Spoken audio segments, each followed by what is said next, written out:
नमस्कार। आज हम बात करेंगे एज और आईवीएफ के बारे में, यानी हमारी बढ़ती उम्र के साथ साथ आईवीएफ की सक्सेस रेट कम होती है। तो जैसा कि हम जानते हैं कि जो महिलाओं में अंडों की मात्रा उम्र के साथ साथ कम होती रहती है। जब भी कोई महिला पैदा होती है, यानी जब वो गर्भ में होती है तब उनके अंडों की मात्रा मैक्सिमम होती है।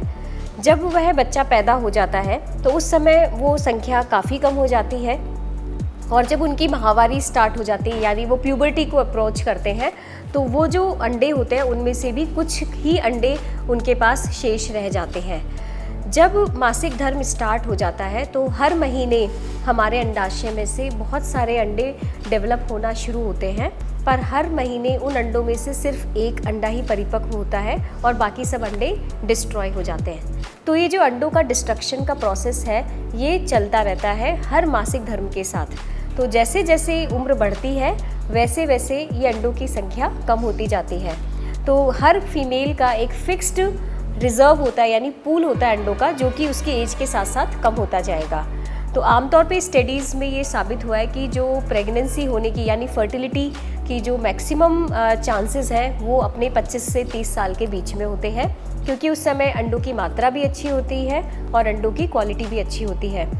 30 साल के बाद हमारे अंडों की जो संख्या है वो कम होने लग जाती है और साथ ही उनकी गुणवत्ता भी कम होती है।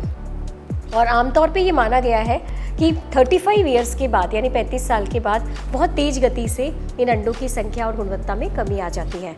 तो अगर कोई पेशेंट 30 ईयर्स से कम पे, यानी 30 साल से कम उम्र में हमारे पास आईवीएफ के लिए आता है, तो ऐसे केसेस में उनके अंडों की मात्रा अच्छी होती है और उनके भ्रूण अच्छे बनने की संभावना होती है और आईवीएफ की सक्सेस रेट बहुत अच्छी होती है। पर अगर यही पेशेंट 30 to 35 ईयर्स के बीच में आता है तो उनके अंडों की संख्या और गुणवत्ता थोड़ी सी कम मिलेगी और आईवीएफ की सक्सेस रेट उनसे थोड़ी कम होगी।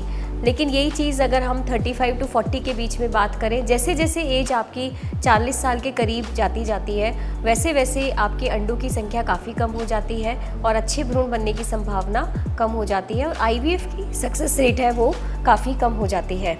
आईवीएफ की सक्सेस रेट कम होने के साथ साथ क्योंकि अंडों की गुणवत्ता भी ख़राब हो जाती है, तो ऐसे केसेस में जो प्रेगनेंसी के दौरान एबॉर्शन होने के चांसेस बढ़ जाते हैं या फिर बच्चे के अंदर जन्मजात विकृति होने की संभावना भी बढ़ जाती है।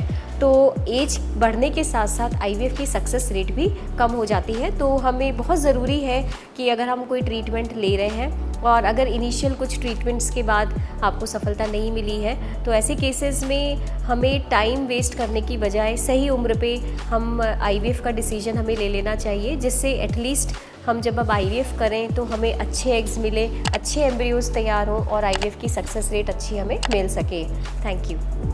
क्या आप भी निसंतानता से परेशान हैं?